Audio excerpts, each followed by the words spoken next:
네, 안녕하세요. 네, 정지용 코치입니다. 네, 이번 시간에 제가 좀 어떤 걸 설명을 드릴 거냐면, 제가 이제 2010년도에 선수들 지도하는 걸 은퇴하고 제가 레슨을 한 지 이제 10년이 넘었는데, 10년을 넘게 하다 보니까 동호인분들이 제일 어려워하시는 게 있어요. 근데 이제 뭐 기본적으로 우리가 막 드라이브하고 뭐 쇼트하고 뭐 서브 리시브 이런 걸 항상 설명을 드렸지만은, 이제 중요한데, 제가 생각할 땐 중요한데 놓치는 부분에서 좀 설명을 드릴까 합니다. 자, 첫 번째는 뭐냐면요. 왼손의 중요성이에요. 대부분 이제 오른손잡이가 많으니까는 이제 반대손에 대해서 말씀드린 건데, 대부분 우리가 탁구를 처음 배울 때, 자, 왼손은 여기다 두시고 앞에 이렇게 두시고 이렇게 스윙하세요 그러면은 대부분의 분들이 그냥 왼손은 여기 딱 고정이 되어 있는 거예요. 그러니까는 포핸드를 칠 때는 상관이 없는데, 뭐 게임하다 보면 뭐 탁구란 게 포핸드만 칠 수 있나요? 쇼트도 해야 되고, 또 막상 우리가 게임하면은 이쁘게 칠 수 있는, 이쁜 자세로 칠 수 있는 공이 거의 없어요, 게임할 때는. 왜? 상대방은 못 치게 주니까. 근데 그 와중에도 대부분 분들이 어떻게 계시냐면 왼손이 다 고정되어 있죠. 사실 이 왼손이 해야 할 일은 굉장히 많아요. 들어야 될 때도 있고, 뻗어야 될 때도 있고, 뭐 이렇게 내려야 될 때도 있고, 모아야 될 때도 있고, 굉장히 많은데, 대부분 그거를 이렇게 딱 명치에만 두고 계시니까 어떤 느낌이냐면 굉장히 유연성이 떨어지는 거죠. 불규칙할 때도. 그러니까 여자 선수들, 특히 여자 선수들이 탁구가 빠르니까 여자 선수들 탁구 게임 보면요, 왼손 이렇게 치고 있는 거 보이실 거예요. 뭐 신유빈 선수나 뭐 중국 선수들 보면은 왼손을 이렇게 들고 있다고. 왜? 상대방 공은 워낙 빠르고 내가 칠 수 있는 공간은 넓은데, 여기서 왼손이 들어주지 않고 왼손이 이렇게 있으면은 아무래도 여기서 얘가 많이 방해를 하겠죠. 그러니까 왼손이 뭐냐면요, 항상 첫 번째는 밸런스를 맞춰야 되고, 두 번째는 방해를 하면 안 돼요. 근데 게임할 때 보면은 이런 불규칙, 상대방이랑 공방이 왔다 갔다 하는 상황에서도 딱 왼손은 그냥 그 자리만 지키고 있는 거죠. 그러면 결국은 핫백 플레이 할 때 굉장히 방해를 받겠죠. 그러니까 이렇게 불규칙을 할 때도 여기서 그냥 이렇게 해서 이렇게 하는 게 아니고, 뭔가 여기서 얘가 이렇게 들어줘서 뭔가 균형을 맞춰주고 공간을 확보해줘야 되는 역할을 해야 되는 게 있어요. 그거를 이제 첫 번째로 말씀드리고, 그리고 이제 두 번째는, 자, 포어 사이드로 리시브가 왔을 때 이런 동작 많이 보셨을 거예요. 왼손, 이 반대손이 그냥 이렇게 있는 게 아니고 뭐 이런 동작 많이 보셨을 거예요. 이거. 근데 이런 것도 제가 레슨을 해보니까 되게 어색해 하세요. 근데 대부분 어떻게 오시냐면은 이렇게 들어오세요. 그러니까 그래서 저는 쉽게 어떤 설명을 드리냐면은, 펜싱 선수가 찔러로 들어가는데 이렇게 들어가는 것보다 이렇게 들어가야지 1cm라도 더 팔이 뻗어질 거 아니에요. 그죠? 근데 상대방 서브는 짧고 나는 가장 가까이 가서 견고하게 리시브를 해야 되는데, 여기서 이제 어떻게 하냐면 팔을 그냥 우리가 갖고 있는 명치에 두고 이렇게 들어가니까는 뭔가 할 수는 있지만은 아무래도 더 뭔가 섬세함이 떨어지죠. 근데 리시브 할 때 이렇게 있다가 이렇게 들어가서 이렇게 하는 거하고 이렇게 들어가서 하는 거는 분명히 컨트롤이나 뭔가 이런 걸 할 때 굉장한 차이점을 느끼실 겁니다. 근데 이걸 해보라고 하시잖아요. 그러면 뭐 왼손 하는 걸 되게 어떻게 생각해요? 수줍어 하세요. 창피해 하시고. 근데 이거를 과감하게 쓰실 줄 알아야 돼요. 또 이제 뭐가 있냐면, 이거는 이제 뭐 패널더도 마찬가지고 세이크 분들도 마찬가지고, 갑자기 이렇게 서 있다가 기습적으로 백쪽으로 왔어요. 블로킹을 하거나 뭔가 해야 되는데, 여기서도 이제 뭐냐면 갑자기 기습적으로 왔을 때는 얘가 이렇게 돼 있으면 안 되는 거죠. 뭔가 여기서 이런 느낌, 이런 왼손.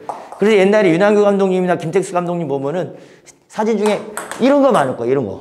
이런 거. 이게 뭐냐면, 내가 원하지 않는, 내가 생각하는 것보다 더 깊은 코스로 왔을 때 짜내는 거예요. 짜내는 게 뭐냐면, 거기서 왼손이 서포트를 해주지 않으면 무조건 밀리겠죠. 근데 이것도 이렇게 해보시려고 하면은 이 왼손을 되게 여기 명치에다 고수를 하시는 경우가 많아요.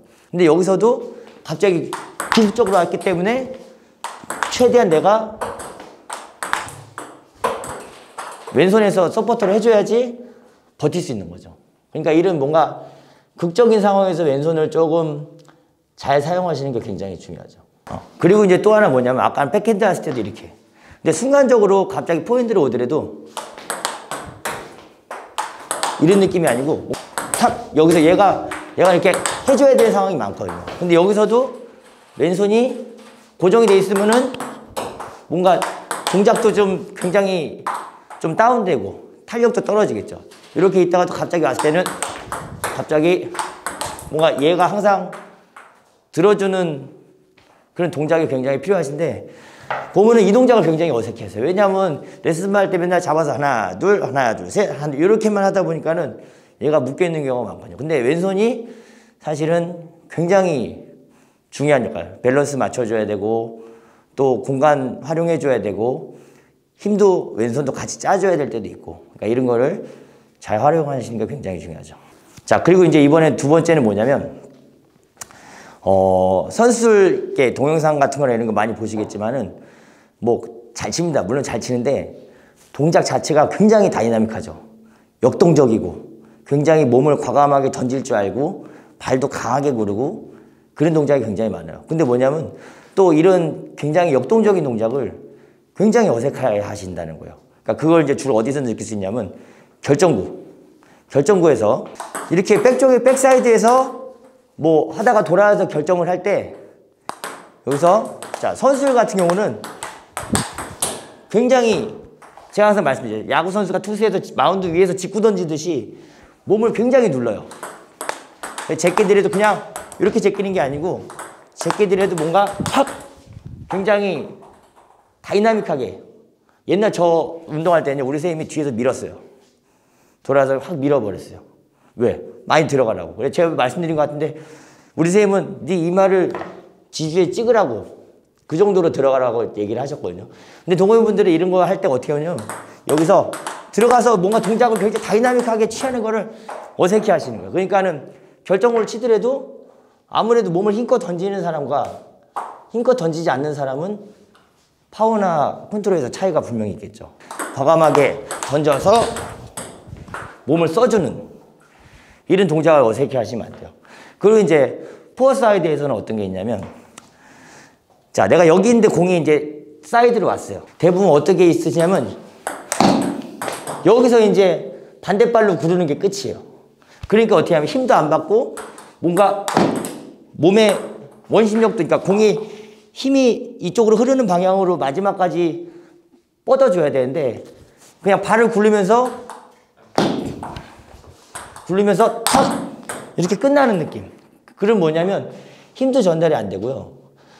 조금 스텝도 조금 약간 어중뛰게 가는 경우가 많죠. 그래서 뭐가 돼야 되냐면 치고 나서도 요 다리 내가 여기서 스윙을 하고 나서도 하나 둘 걸고 나서 왼다리가 끝이 아니고 여기까지 돌아와 주는 느낌.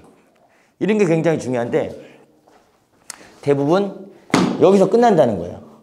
아니 그러면 여기서 하고 나서 이렇게 돌아오면은 여기로 오는 게 어렵지 않냐? 물론 어렵죠. 근데 이렇게 와도 이렇게 되면 뭐냐면 모든 동작이 끝나요. 발바닥이 거의 땅에 붙는 정도로 끝나기 때문에 하고 와서 이 다리를 튕기고 다시 투 스텝으로 돌아가는 게 사실은 원래 FM 스텝이거든요. 근데 대부분 공이 오면은 툭! 그러니까 이것도 어떻게 보면 굉장히 역동적인 동작이 돼야 되는 거죠. 이렇게 여기까지 돌아오는 스텝이. 근데 이거를 이렇게 제가 시연을 해드리고 해보시라고 하면은 어색해 하세요. 왜냐면 안 해보셨기 때문에. 또 스텝 자체가 그렇게 스케일이 크지 않기 때문에. 그러니까 이런 거를 결정구라고 생각하시고 마지막에. 그래서 여기 멀리 있어도 멀리 빠져도 다리만 가주면은 충분히 칠 수 있는 거거든요. 근데 이거를 갖다 대부분 여기서 끝 이렇게 치시는 경우가 많아요. 그러면은 분명히 힘 전달이나 모든 스텝의 약간 이 텐션에서 굉장히 좀 손해를 많이 볼 거라고 생각합니다. 그리고 이제 또 뭐가 있냐면 이제 뭐 리시브 같은 거 하실 때도 레슨할 때 자 리시브하고 뭐 불규칙 해보세요 아니면 또 뭐 리시브 할 때 대부분 커트를 어떻게 하시냐면 리시브인데 커트를 찍으려고 하시는 경우가 굉장히 많아요. 상대방 서브는 짧은 서브는 스피드는 없지만은 회전이 굉장히 많아요. 그럼 뭐냐면 굉장히 성질이 나 있는 상태란 말이에요. 그러면은 이 회전이 많은 서브를 달래서 그냥 이렇게 리시브를 하셔야 되는데 리시브 커트는 회전을 많이 줘야 된다라는 고정관념을 가지고 계신 분들이 많더라고요. 그러니까는 회전 많은 걸 갖다 내가 찍으려고 하니까 들어가면 많이 깎이지만은 확률이 잘 들어갈 확률이 또 낮게 강하게 들어갈 확률이 굉장히 적은 거죠. 근데 그거보다는 상대방의 회전량을 이용해서 제일 중요한 건 뭐냐면요. 길면 길게, 짧으면 짧게. 제일 중요한 건 낮아야 돼요. 낮아야 되고 상대방 코스 깊어야 되고. 근데 대부분 그걸 갖다가 리시브를 강하게 자르려고 회전량에 욕심을 부리시니까는 들어가면 기가 막히지만은 10개 쳐서 3, 4개 들어갈 거면은 안 해야 된다는 거죠. 그러면 뭐냐? 상대방 회전량을 이용해서 깊숙이 내가 떨어뜨리고자 하는 지점에 떨어뜨리게, 낮게, 빠르게 떨어뜨리는 게 굉장히 중요하죠. 이런 느낌. 그러니까 굳이 리시브에서 욕심을 부리지 말라는 거예요. 욕심을 부리지 말고 승부 보려고 하지 말고 상대방을 묶어준다는 느낌. 내가 리시브를 했는데 상대방이 커트하고 쇼트하면요. 제일 잘하는 리시브예요.